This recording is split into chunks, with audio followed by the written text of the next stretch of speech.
Does Dyrus get to play Jax for the first time in like 3 years? Here's the interesting thing about this. Even though Dyrus could play Jax, it would leave the door open for Balls to play Renekton, and then they either play the lane swap game, where Jax is a little bit, can kind of survive against Renekton, but that's not the game that TSM likes to play. If they pick Jax into a straight up 1v1 against a Renekton from Balls, they would lose that matchup. If they do the lane swapping while Jax might win, the rest of the team could suffer. So I feel like TSM is kind of battling against themselves a little bit after this ban phase. Well, we'll see. Elise is available for TheOddOne if he wants to play it. Of course, that wasn't a high priority before. They're really talking about this one too. Thresh could be the grab for Xpecial. They can't go LeBlanc with this one. Of course, LeBlanc, Soraka both banned away.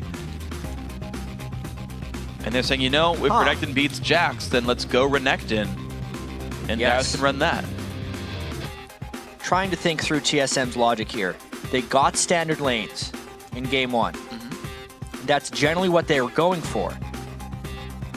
So they want to make sure they can at least win standard lanes if they get it again. Of course, that's going to leave them open to Cloud9 doing the 4-1 push, doing heavy rotations and map movements throughout the mid game, and forcing that way. An interesting strategy to first pick the Renekton. That was when Dyrus went massive, though, in game 3 against COG, is when he got to play Renekton. Yeah, there was a stat, I don't know if someone wrote it down wrong, but I thought there was something like a 51 KDA with Dyrus on Renekton. He was 5-0 with the champion, and he's a player good enough, like, he probably didn't die. It has accrued that kind of a KDA. I mean, Meteos had a 38 Lee Sin KDA back in the day, in the earlier part of the split, like, and yeah, he won that CLG game so strongly, like, that really just might be a stat line there. Cloud9, the Elise, and interestingly enough, with the Lucian ban, Graves, once again here for Sneaky. That's actually kind of to be expected from Cloud9.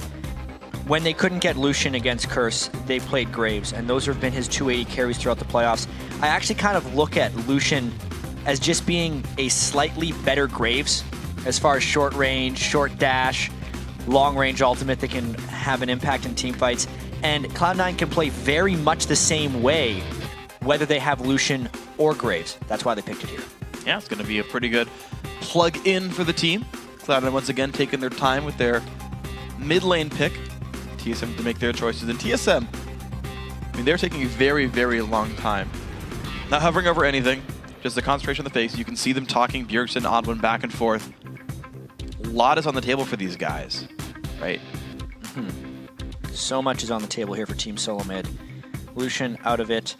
And TSM goes for, I think they're going to lock in those Xin Zhao and Corki picks. Obviously, Turtle didn't have the greatest performance last game. Did get outlaned a little bit by Cloud9's duo, and TheOddOne was not able to make an impact on Xin Zhao, but with stronger lanes, there is a chance that it could have a bigger impact this game. Yeah, TSM picking the same champs as last time. The only difference being that Renekton was banned in game 1, so TSM got it this time for Dyrus. So ostensibly an upgrade on the lineup, but if they think the only mistake was strategic play as opposed to them getting out-comped in champ select, this could be TSM wanting to just repeat the performance and just try again in version 2. But Cloud9's strategic play was just so good. Absolutely. Teams generally do not beat them at that game. That's what TSM wants to try and go and do. Cloud9, of course, still having their trends as far as pick goes. The supports that they've played throughout the playoffs have been very long-range supports. A couple Morgana, Karma game as well. They picked Morgana and Jax. So they're going to be looking to do lane swaps, absolutely. This is interesting to me because I feel like the mind games get more severe at this stage because the red team is typically the team that initiates the lane swap. They send their duo lane top. Most of the time, that is how I see it being set up. So if TSM really wants to do 2v2s, they either mirror that and Cloud9 knows that and mind games it, or someone gets really deep wards down to find the matchups they're looking for. That's going to be so interesting as we go into this one. As far as TSM's meta is concerned, what are they planning here? Why would they hover Rumble? That makes more sense. It's WildTurtle, man. He's wild. They can't tame him. He just picks whatever he wants and locks him at the end. TSM, if they do... Yeah, the thing is, if TSM was getting out positioned before, if they grab more engaged, they can maybe get in on this. This is such an early game team that TSM is locking down right now. Karma and Renekton, as far as lanes go, have a steep decline after the 25-minute mark as far as overall power goes. Not to mention, Corki does not have a 6-item scaling as well as other AD carries. TSM is absolutely looking to dominate lanes and try and win the game that way against Cloud9. They're going all in with this strategy. All in indeed. I mean, there was a line that was said during CLG vs TSM, which was, this is the comp TSM wants to win, or wants to use when they want to win at 25 minutes. And this is basically the same thing right here. This is. I said yesterday. Yeah, it was you. Yeah. I didn't realize. It was you who said it. So I'm glad you caught me on that quote. Good job, Jat. Lulu comes coming through. down, trying to match support for support in the mid lane. Lulu is very much like Karma. Karma mid lane, I feel like, arises because you look at why Lulu is strong and you say, if that's true, what else is true? And Karma is most similar to sharing those characteristics with long range, slowing Q damage. Also, all of the shield ability power ratio scaling. Cloud9 with a very strong late game teamfight composition. Yeah, just imagine if Balls gets rolling there. You've got a black shield and Lulu, a mid lane Lulu, so a very powerfully shielding and wild growthing Lulu to make you run around and go mental. Last time we saw Balls play Jax, he got a quadra kill against Curse, and I would say not single-handedly carried, but had such a giant impact that he was a large reason for the victory there of C9. So TSM have to know that. I mean, they had to have watched that game and say, okay, keep this in mind. Balls quadra equals we probably lose. Don't let it happen. Don't let quadra kills happen against you or pentakills. Those are generally only Bjergsen showing you lose the game. Yeah. Yeah. If Bjergsen gets a penta, they'll be okay. Okay. Well, the game is about to get underway, so tweet your predictions to @LOL Esports and use the hashtag TSMWin or C9Win. We want to hear from you guys. And let us know who you think is really going to take this one. Cloud9 definitely with a commanding game one, but it's a fresh game, fresh slate. See if TSM can pull it back. And it's going to be rather critical. I mean, the head-to-head score between these two teams is now moved to 11-1. That is the most devastating playoff victory Cloud9 has ever had against TSM, 18 kills to 1. Yeah. TSM does not lose that badly very frequently, and then the time they have to adapt isn't very long either. They were able to come back in Game 2 against COG. Almost everyone had actually written them off after seeing that Game 1. So do not count this team out. They've been around for a while. They absolutely have. This is a team that tends to always do rather well in playoffs no matter what. Even if TSM's the underdog, they show up. I remember you were talking about last playoff performances. TSM came into the summer playoffs last year with an 0-4 record against CLG and 2-0'd them back in the old quarterfinals. The crowd, obviously very much in TSM's favor, thinking they can pull back Game 2. There's a few Cloud9 supporters trying to come in as well. Yes, there are. This is going to be fun. This is kind of the new top rivalry of North America. Yeah, honestly. TSM CLG won't go away, but TSM C9 is the finals so much. Throughout the spring split here in 2014, everyone was waiting for this best-of-5 matchup between TSM for Cloud9 because the whole split, they were head and shoulders above everyone else as far as overall record goes, and they traded the #1 seed a couple of times as far as the standings are concerned. And we're going to get the final standings in just a couple more games. Couple to a few, depending. Couple to a few. If it's a couple, that Then means Cloud9 wins. Absolutely. If it's a few, TSM still has a chance. Got to see what it is. TSM still holding the fan vote online. 127 in the game. Battle line so far drawn. Line of scrimmage, but it's a match. So a line of matchage for these guys. Cloud9, sneaky. That is a quadra Helping the kill. team go through.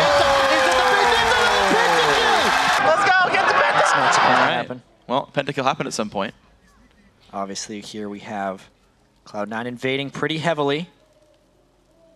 And here we go. So the invade down towards the bottom side of the map. C9 do want to be against the weaker turret, even if there is a lane swap. TSM waiting around on the wings, though. They're going for a flank. C9 going to get revealed. They're going to have to back off. Binding them through. OddOne is there, though. This could be the fight. Cloud9 is afraid Jumps of. in, Balls goes for the stun. Doesn't find anything. Xpecial could re-engage with this one. TSM pushed them back. Cloud9 did say there might be one really one-sided game because of a level 1 invade in this series, just because of the way that they play. They come out of this one mostly unscathed, but it still puts them behind early on in the jungle because they had to retreat after that invade. So no leash at all for Meteos. His dual lane is down there. Elise is probably the one jungler that can easily sustain through without a leash. So let's see if the OddOne can capitalize with the fact that he's going to have the earlier jungle start. Meteos just now finished the first camp. Look at this, the OddOne. Smart. Going Very smart. across the map to steal the red buff. And they do not have duo lane protection here because they're in conventional lanes once again. The lanes are playing out in TSM's favor drastically. They get the Renekton versus the Jax in a 1v1 matchup. Jax should not be able to handle this. Renekton should dominate balls right up top. And look at that by Dyrus. He pushes the wave in and gets on the bottom side. If someone does show, he will get there before balls and tip the matchup. Meteos is not going to stop this, puts the Spiderling down, and actually misses the little minis there. So he's going to be well far behind unless he spots his camp again. He should actually know that the camp's not cleared. Yeah, he will spot that camp. He knows he's been counter-juggled by TheOddOne. Nice double move there by TheOddOne, getting Meteos down a little bit. That is very critical, especially for the top lane matchup. When you pick such heavy lane bullies, it is absolutely critical that your jungler put the other jungler down as well, because that just means your lanes get to capitalize on their inherent advantages even more so. Oh, speaking of advantages, push in upward, Sneaky down well below half. WildTurtle finding the pressure to go through. Nice pickups in this one. Especially on WildTurtle now getting a quick early lead here. See if the minions can be equalized. And even though it doesn't reflect in the early gold total, TSM has had many things go drastically in their favor thus far. Setting Meteos behind, getting that early damage onto Sneaky, since every time he levels up, he will heal for less if he's sitting at lower health.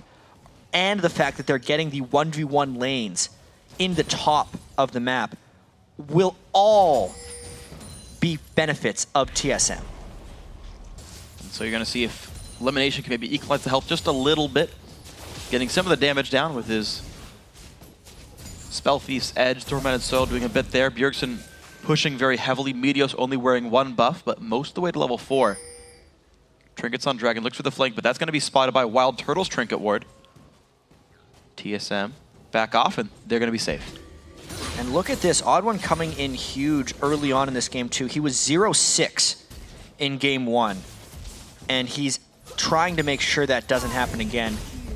Setting Meteos back and really controlling this top side of the jungle, which is quite honestly the most important side of the jungle for TSM, since Dyrus and Bjergsen's success is so critically tied to TSM victories. Ooh, can they dive balls? They know Meteos on the wrong side of the map. Actually, Wards will watch Meteos go towards his Wraith camp, so there's time. TSM knows they've got time, but Meteos is like, hold on. Balls might get dived. He runs right up there. No dive yet for TSM. Oh, this could be absolutely disastrous for Meteos. He comes in, realizes he's been counter-jungling, and he gets jumped on. Some good damage, but a nice cocoon will keep Meteos safe. TheOddOne will not find the knockup, but it's a half-health Elise. Not exactly in fighting shape. Yeah, he popped out and stunned TheOddOne very quickly, which saves his skin, but does not save his Golem camp. The big one was taken away. And the recall does finish for balls. He's going to be safe, has the teleport. He can get back if he needs. High. Kind of fighting with Bjergsen. Bjergsen ran up in case there was some kind of an altercation. You saw him on the wrong side of the lane, but that was for the team. And you see it's a 7 minion lead in that mid lane right there. TSM, the tiniest of gold leads right now. Mostly, that is the Dyrus versus Balls matchup. 39-26. The recall already forced. Balls not even TPing to the lane, so Meteos had to hold that wave under a turret. That's an XP and gold advantage. Good Black Shield Xpecial. Doesn't go in for Sneaky. I'm really trying to think as this mid lane battle goes down, why exactly these lanes played out the way they did as far as formations go. And I think it actually did have to do with Cloud9 kind of mind gaming themselves. There's no team in their right mind here in the finals would want to 1v1 a Jax against a Renekton. So therefore, TSM would have expected an absolute swap. So they thought TSM would do it the other way as well. But because TSM just played it standard, Cloud9 actually played it counter standard by putting it up this way, and that's why we see that matchup. Doing a later rotation wouldn't be beneficial. Yeah, absolutely agree. And kind of thinking about it, in terms of the mind games there, I think this is probably the best choice for C9, because if they got it wrong the other way, they'd have the worst push. Yeah. Right? Like you don't want to be double wrong. That would be even worse. There was also that level 1 where Cloud9 put a lot of the invade in, and since their bottom lane was down for that invade, there's no way they could have gotten them into the top lane without falling greatly behind. So the only option was for them to teleport up and meet Dyrus up there. Yeah, so here we go. Bit of a wave freeze now for Cloud9. WildTurtle, though, going to recall on 60 minion kills, meaning he's got enough to make his purchase of a BF sword if he wants it, and a couple potions just to make sure. So that is with a 7 minion lead, to be fair. So if Sneaky recalls off this, he's only sitting at, he's got 1700. Never mind. Sneaky's fine there. I was wondering if WildTurtle had enough of a lead that you couldn't answer the recall right away. But That's not the case. OddOne going to grab his own red buff once again. The respawns have come in. Meteos going to do the same with blue buff for high here. So second jungle rotations, nothing major happening. Just TSM holding the small laning lead. This game is fairly similar to game 1 of the series as far as the start goes, except all the mini advantages were going to Cloud9 in game 1. This time all the mini advantages are actually going to TSM. So you can see that very scary Crocodile in the top lane takes almost half of Ball's health in a quick trade. So level 7 versus level 6.5 right there. Dyrus once again going for Tiamat. Tiamat. Very important roam actually. To see how aggressive Dyrus gets at the turret trying to shut down Balls here. Does take one turret shot, and his Slice and Dice is down now. And the stun's gonna land. Help pick's gonna go through as well. Ball's gonna be a little bit careful. It gets the ulti. That should be very safe. Nowhere for Dyrus to go, and Balls secures first blood. And notice how High stopped attacking at the end, because even though a kill onto Lulu is nice, it is way more critical that Balls has the gold to fight Dyrus. That only evens it out there as the invade continues from TSM. They want to steal the red buff, but it's not gonna happen there. It's gonna be secured there. Meteos and High helping. The mid laner well away from his lane, letting Bjergsen push that lane even farther in. But it's par for the course, right? Cloud9's mid laner, 55 minions only at 9 minutes. But it got his team first blood, and he got his team a red buff. High plays for his team, not for himself. You're seeing the evidence right here. It was a very timely roam up to catch Dyrus. It did even out the gold in the top lane. Especially with that Tiamat coming in from Dyrus, it is critical that Balls gets to his Blade of the Ruin King as quickly as possible. And it's interesting how differently timed these blue buffs are as well, looking at the factors in the map. Ooh, nice little pick. The ulti goes through. LemonNation wants this kill. The tether's still there on a WildTurtle, but he takes a lot of damage to the backside. Ulti comes if. Summoner heal. Yep. Bit more than needed, I think, but especially going to take some harass again. LemonNation also forced away. One summoner down for TSM. Yeah, this is going to be turning into a brawl. High again trying to roam. He's got to be careful not to over-roam and lose control of his mid lane turret. A lot of pings going down here, whether to try and stop this push or just take the dragon, because Dyrus is waiting in the wings. This could be all kinds of interesting. Maybe a bit of a 3 versus 2.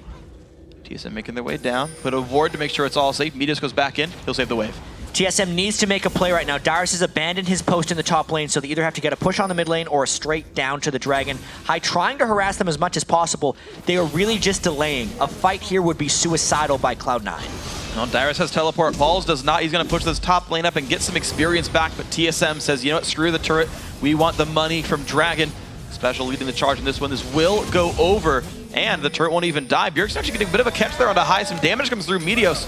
Cocoon's gonna land on WildTurtle. Well, Dyrus Xpecial is gone getting right now to 44. Oh my gosh, Xpecial about to fall. The chase down. Sneaky gets it. WildTurtle in bad shape. Repel comes through for Meteos. He finds a second. OddOne's ulti not quite coming through in time. LemonNation taking big poke. But Bjergsen getting binded means more damage comes through. OddOne low on health. Cloud9 get 2 kills for Dragon. This is just such an awesome series to watch because you see TSM making really smart plays, but then Cloud9 still finding a way of taking advantage. At that moment, TSM had a roam down bottom from Dyrus, as they do a little brawl in the top lane. A roam bottom from Dyrus, but then because he had went back to the top, Cloud9 then found the engage. It was smart of Dyrus to go up because they got the dragon, he needed to get back to his post, but then TSM didn't expect that immediate aggression from Cloud9. That's why they're able to go in and get those kills, chasing everybody down. And Balls gets away from the fight, no worries. Got Dyrus super low. He traded almost everything right there, and this is a Bjergsen roam coming back. Summoner teleport going to be used. Ignite is on the stun. Dyrus picks up the kill. Balls a little too greedy on that one. Getting the recall first. First big play there by TSM where Balls could not take advantage of what TSM had done. Because of everything that happened during that replay, Balls committed very heavily to try and end the lane against Dyrus by getting a kill. Dyrus survived, and that had overcommitted Balls into a roam kill for Bjergsen. Oh, well played. Now both these mid laners have shown up top to turn that matchup the way they wanted it to. Dyrus now. It's going to be actually pushing the bottom lane first. Black Shield use, Xpecial. Doesn't find much thanks to Dark Binding. But yeah, so both mid laners have tried to make that top lane work for them. And Dyrus, now that this team is up a dragon and he's up 20 CS in lane, he's got to be ahead here. These mid laners are roaming so incredibly much right here. High can't get over aggressive because they do have to worry about what comes from behind them there. Meteos trying to hold mid lane. He's not the best person for this job. Yeah, rank 1 W, not the ideal situation, but He'll do what he can. Bjergsen and TheOddOne are there to put out some damage. High will be joining the party a little bit late on this one. You're seeing the shield going towards the TheOddOne. They're putting out some decent damage, but the retreat pings come out. They know about this. High pushed away. Very good zone control by Bjergsen in the mid lane. That CS advantage is ever growing. Every solo lane right here for TSM does have a lead. It's just the team play of Cloud9 that has kept this game close. This top lane is becoming much more interesting here. Ball's trying to get some aggression on. Ulti popped in on both sides, but Dyrus getting pushed completely away. He's got to sustain back up. It's Cutlass versus Tiamat and a Giant Spell. I feel like Dyrus is very tanky, but if Balls gets one set of good trades, it's not a good thing. Yeah, the Karma Roam is coming at him once again, though, so Balls has to be careful about this. The ward control is actually dropped in the river. Right there, that's why he wards over the wall to see the Karma approach. Bjergsen just doing his best to harass him down. There's a lot of Karma damage here.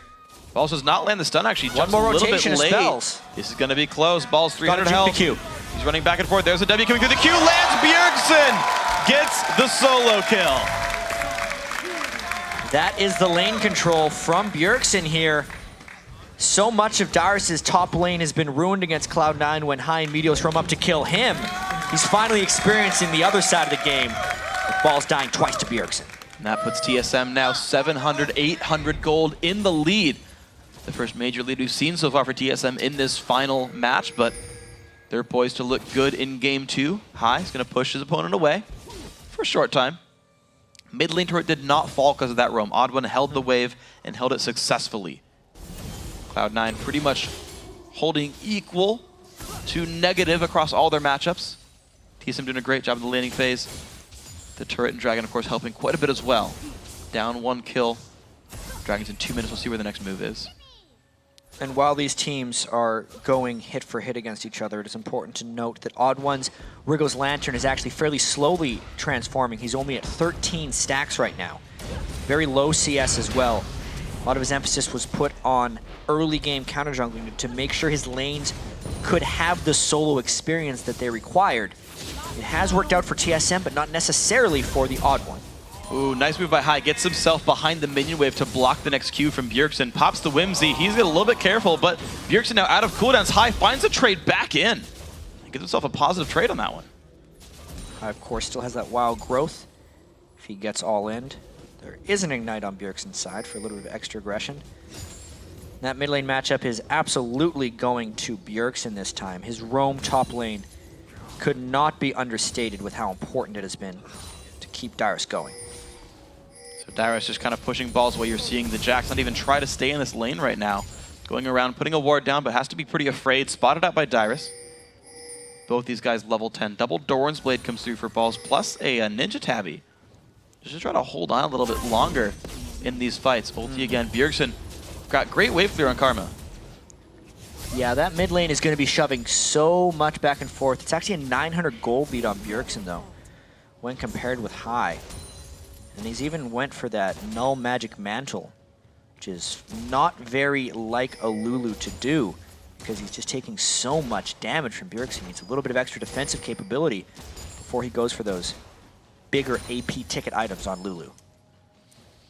So the game's slowing down a bit. We haven't seen action since that kill in the top lane. These guys trading farms, 600-700 gold, still the difference. But Dragon's up in 4. I think with these teams, so many moves will have a chain reaction off of the Dragon plays. We can see the beginning of it right now. TSM trying to get a pre-Dragon gank down so they could take it without contention. And Meteos, hoping that that's going to be happening, is trying to gank the top lane. This would be a turret trade / kill trade. TSM goes, so does Cloud9. Okay, level lead for Dyrus. He goes in, but Meteos as well. Balls trying to take this one down. The CC. The Flash Cocoon lands despite Dyrus' flash. Will the second rotation be enough? Down to 500 health. The turret dive now coming through. What does Dyrus have? Doesn't land anything. Balls picks up the kill, and he's got teleport, but TSM take the Dragon for it. Yep, an absolute trade of objectives right there. Almost worked out for TSM if Dyrus could have flashed a little bit sideways from that cocoon, but he flashed straight away, got hit anyway, and Cloud9 could chase down. But because they chased so far and Dyrus already had a lot of advantage in that lane, it's a kill for Dragon instead of a kill turret for Dragon. Yeah, that was so impressive there. Dyrus, despite going down, took one, I think, properly for the team with that one. And I also got to assume with how good C9 are, they knew Dragon was right then. They knew there was no counter gank. TheOddOne was taking Dragon right then, but as you said, the minions not able to pull through for C9. That was good for TSM. Yes, that was Cloud9's attempt to outplay TSM's move, since TSM is much stronger in the mid-game Dragon fights. Knowing there's teleport on both the top laners, they didn't want a 5v5, and with TSM's advantage, they were able to come out slightly ahead because Dyrus played it well. Absolutely, he did, and he holds on to a 35 minion lead in the matchup. Sunfire Cape already done. So Sunfire Tiamat versus not even a completed Blade of the Ruined King. Yeah. I gotta say, that is a significant lane matchup lead. High pushing back against Bjergsen, but Bjergsen doesn't even take damage for this. The shields are strong enough there. He's getting towards that death cap, whereas High is building magic resist.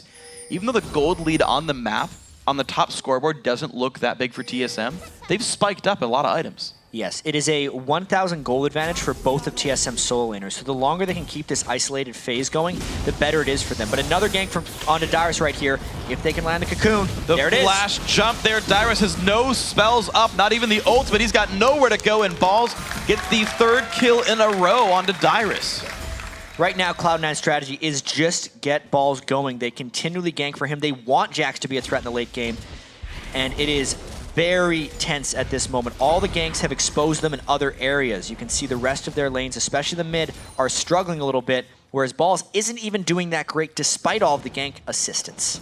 Gonna try to catch back up. Double dagger comes through, but still no recipe. High's mid lane turret is about to go down. Bjergsen, one more shot. He will claim that. So Team Solomid now has their 2nd turret kill.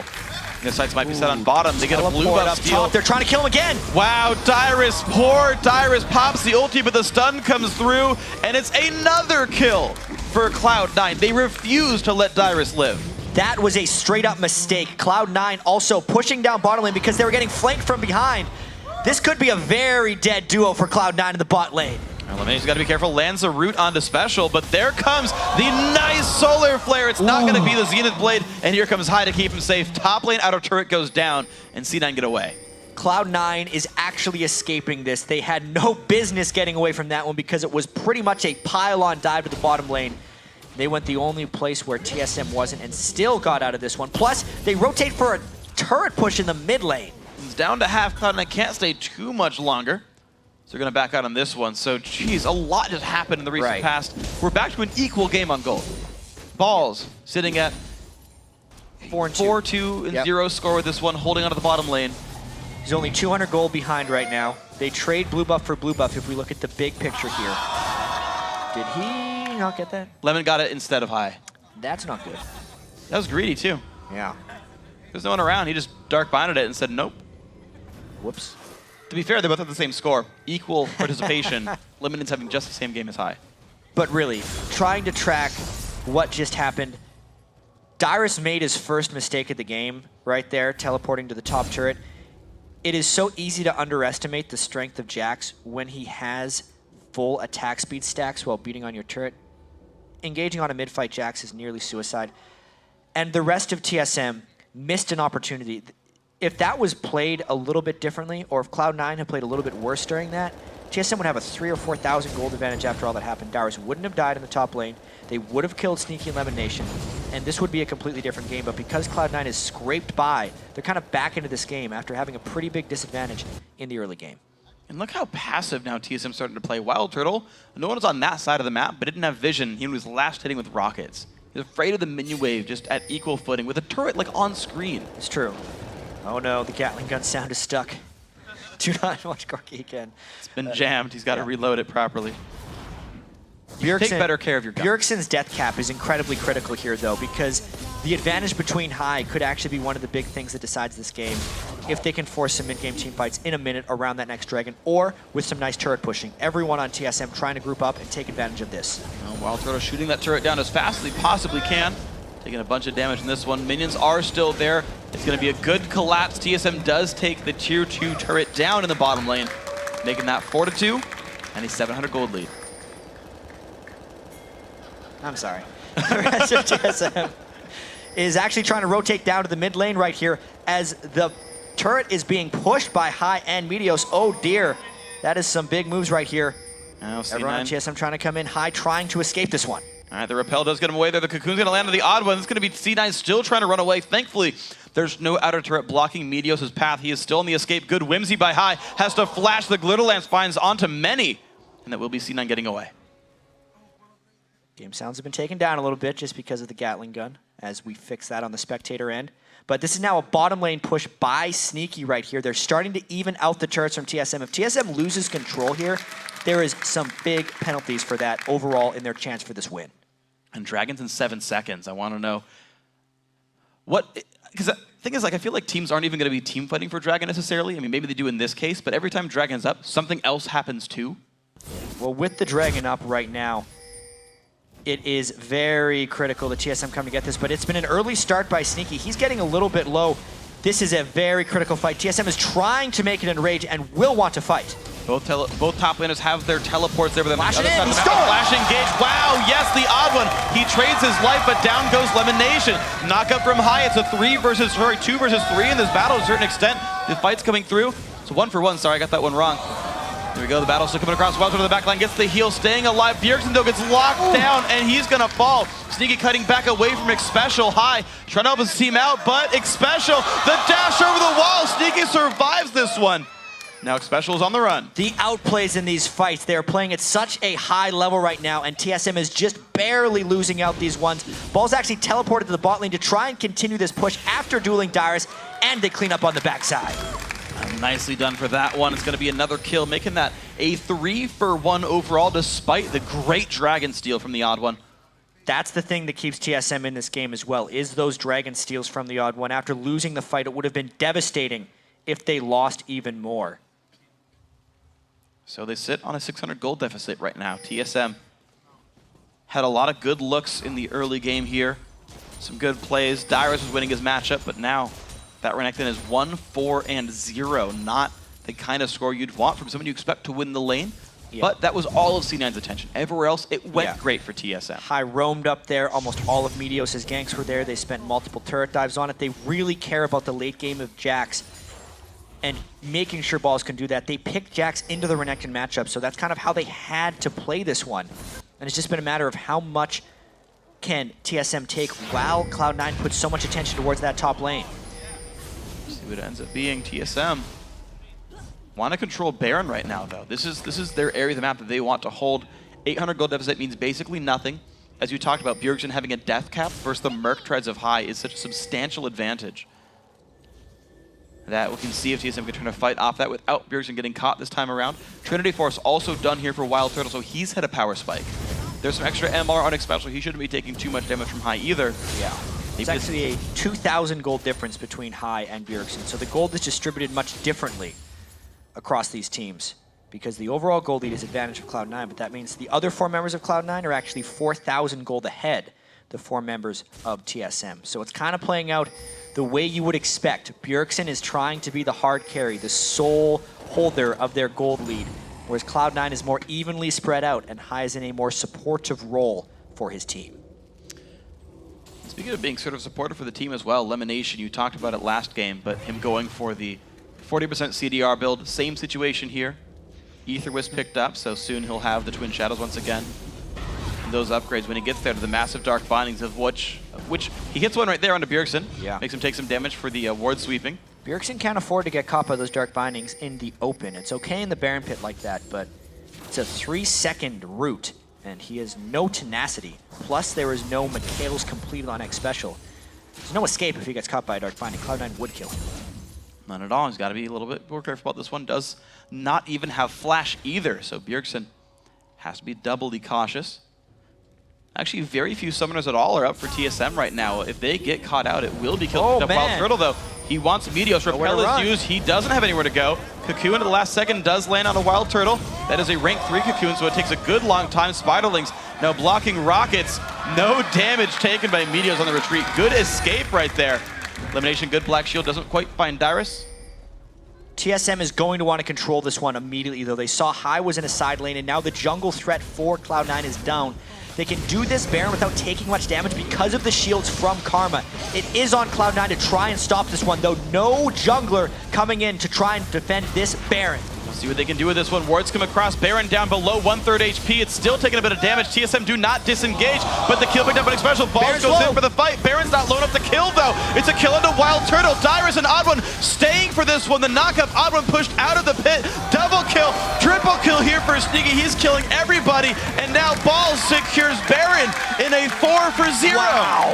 That play right there may decide the game for Cloud9. They collapsed on TSM, who had completely overcommitted to the Baron. When you're doing Baron, TSM knows this. You either peel off or you finish the Baron. They did a half and half, and that made it not a 4v5. It made it a Cloud9 and Baron versus TSM. That's why they won so convincingly. And so it's a Baron buff picked up, a couple of kills, as well as the mid lane inhibitor. C9 going to be sure to disengage after that one, but they swept the minions away and now hold on to a significant 7,000 gold. Taking another look at this one, Xpecial went in while Dyrus was ulted on the Baron and he didn't even peel off. Then it's dead. It's now a 4v4 and they're still hitting the Baron instead of peeling. It's not low enough to do that at that point. Cloud9 uses the free time to decimate the TSM team trapped within the Baron pit, and they take everything from TSM.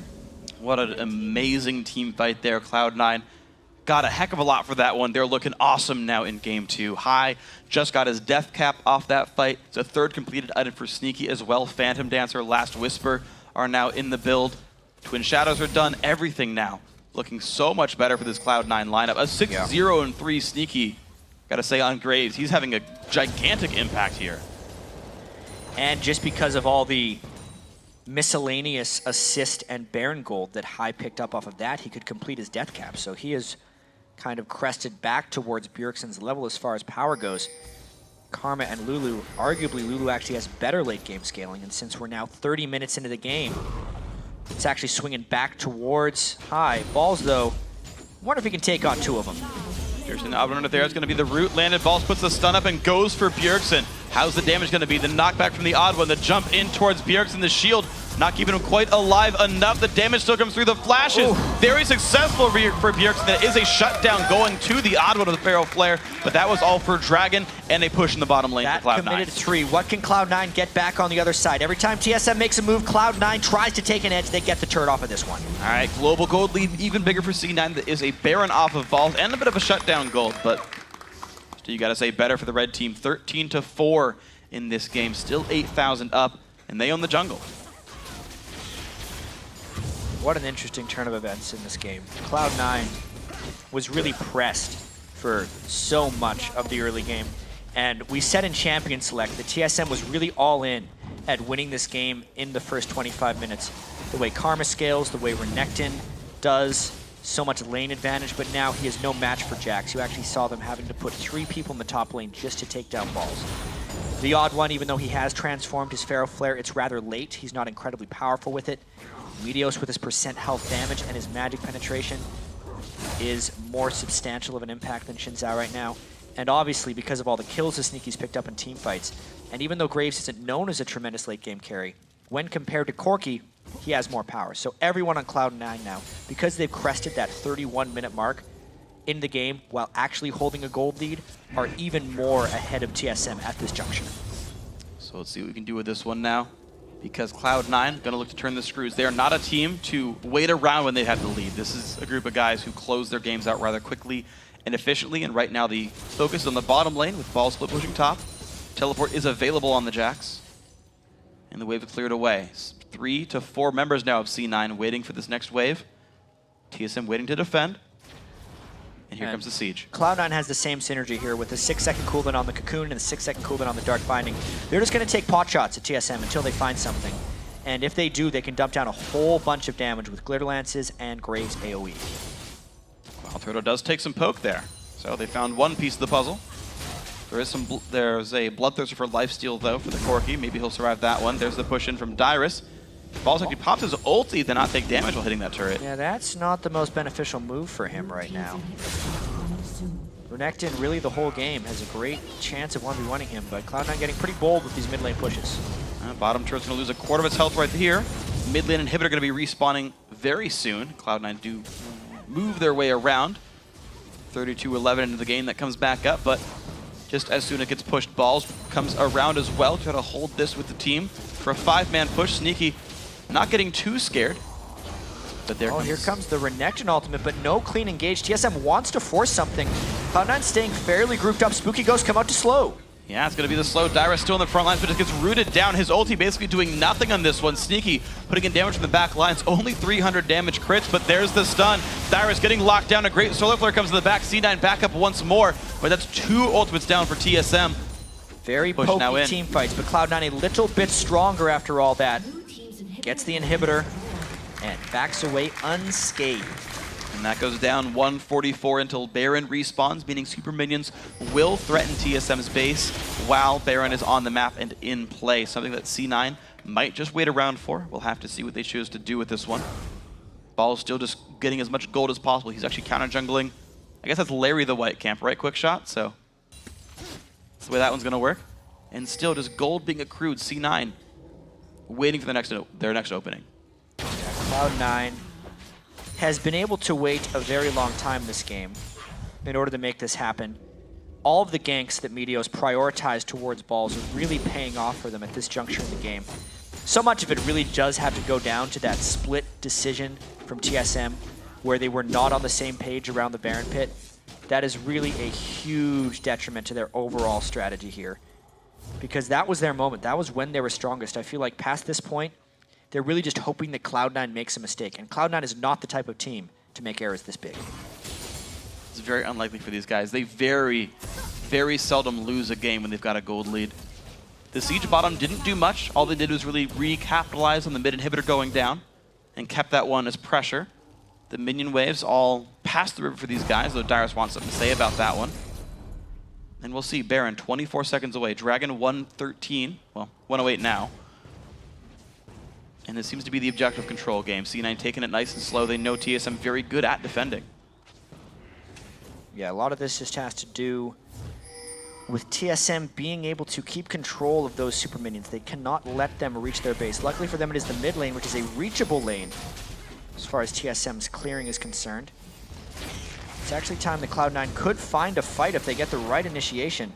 Kind of trying to cut TSM short there. Not quite found. Twin Shadows halfway back in the cooldown. The Ghosts did return, at least partially, to LemonNation. And there we go. Mid lane, not immediately threatening, but Cloud9, ooh, they walked right by a ward. TSM actually, I think, sees the fact that they're right here. Yeah, they're going to know they're doing that Baron bait around the wall. There's no sweepers off cooldown yet for Cloud9. They try and fly in, but he gets smacked in the face by a Karma Q. Ball's still trying to find that initiation. There's still a wave towards the bottom. Balls could TP and immediately force pressure, but that would be a big risk of getting collapsed on and a giant cooldown gone. Then he wouldn't have any TP back either. That's not necessarily the best move, but coming around the side may just be their chance. There we go. Balls lays the stun on a Dyrus. Dyrus going to dash backwards from this one. Going to not get locked up by a Dark Binding, but a great solar flare does fine. OddOne with a gigantic opening with a 4-man ulti, but the LemonNation is going to be too much. OddOne about to fall. That's 1 kill picked up, and here comes the chase. Cloud9 get them out of their hair, and they run right back towards Baron. They kill the jungler in a very shield-filled fight. It was very difficult to take down each other's carry, but this could be another Baron. We've seen this situation before. Skara says he knows the feel of those game-losing Barons. Because we've seen this, it was actually TSM with 5 on the Baron versus a dead jungler. Will they peel? Will they stick off? Will they secure? They secure. Wow, very quickly picked up the teleport in for Dyrus, though. Binding does land onto him. He does not have spells available. The damage comes through. The stun as well. Sneaky, godlike now, 15-4. The overall score line, 10,000 gold Cloud9. Cloud9 doing the Baron play right. Goodbye, says Sneaky right there to WildTurtle. They get the dragon afterwards. This is turning into a gargantuan gold. And it's going to be the dragon easily falling with that one. LemonNation, that Dark Binding was such a clutch shot right there. The ward set up for it, made it all happen. C9 now go to the bottom side. They don't even want to wait for TSM to respawn. They don't want to wait to cash in their gold. Baron buff in the 5v3 is enough for these guys. Yeah, knowing that WildTurtle is down, a significant amount of TSM's damage threat is not able to defend right here. And they actually are keeping Karma back as well, meaning they can just power down this turret. And there's the damage coming in. Balls and Sneaky putting out so much on that one. Down it goes. 37 minutes in. It's going to be a second inhibitor as well. And High is going to move back and hold in with his team. 5 men strong in the mid lane. 10 seconds until WildTurtle comes back up. It means the mid inhibitor will fall at the same time. There's 4 minutes of super minions now, and C9, they're not even done yet. They check, hey, is their red buff up? Can we take that first? May as well take some more because they're going to be waiting a little bit. They're all going to be going back to base before they try and do what I think would be a final push. They have really controlled this game once they reached their spike in power. Understanding when your champions are strong and when the enemy champions are strong. I think Cloud9 is the best team in North America in understanding power spikes, and that's exactly how they've won this game. 13,000 gold. Better champions at this point in, higher levels as well. You've got basically a 2-level lead down the line for most of these champions on the map. So C9 now looking for the death blow. They've taken as much gold as they can. The recalls come through, and the final item purchases will be added. High adds a Morellonomicon as his 4th offensive item. Banshee's Veil comes out for Sneaky as well. That will protect him greatly if one of Bjergsen's Karma Qs finds its way through the tank line of Cloud9. Guardian Angel for Balls, going to keep him safe, and a Zonius for LemonNation. Yeah, that means he can finally become an aggressive Morgana. He's went for the Alacrity boots 2 games in a row on Morg as well. And I really love that pickup on him. Yeah. The increased movement speed on Alacrity in the 4.5 patch, he's the first one to really take advantage of it. But it's just allowed him to move towards people much faster and mind game them with Dark Bindings. A lot of critical Dark Bindings deciding some fights here. So TSM as a group of 5 are shoving out mid lane to try to buy some time for themselves, but C9 already knocking now at the front door in the top lane. Tier 2 turret likely to fall rather quickly. Ball's never made it very far in this lane in the 1v1, but it was enough to get him into the late game. There's the turret. Number 8 on the map. TSM back in the defense here, but 2 dead inhibitors means super minions are coming in fast and furious down the bottom lane. Smite comes in, keeping him safe for now. Lock of the Iron Solari actually was burned there just because of very nice inner flame by Bjergsen over the wall. Now they're going in the side of the base, making this turret nearly indefensible for TSM. Ball's also had his attack speed stacked up, so he was even more threatening when he came in. There's a giant wave in the bottom side of the map hitting the Nexus, meaning that WildTurtle had to defend that. This will be inhibitor number 3. Solar Flare comes in, Xpecial dives. There's the ulti from LemonNation. 1 kill already. It's going to be many more for Cloud9. Dyrus cannot stand back here. Sneaky and Meteos will kill him. That's a double kill for the Cloud9 jungler. Now in towards Bjergsen. Balls stays alive. 1 more kill picked up. 2 more kills picked up. Only WildTurtle is alive. The binding lands, and why not secure the kill real quick? That's going to be picked up there, and that is game 2 now. Cloud9 1 game away from the Spring Split title. This one took him a little bit longer. It was a little bit more tense in the mid game, but by the end of it, it was just as decisive as game 1. Cloud9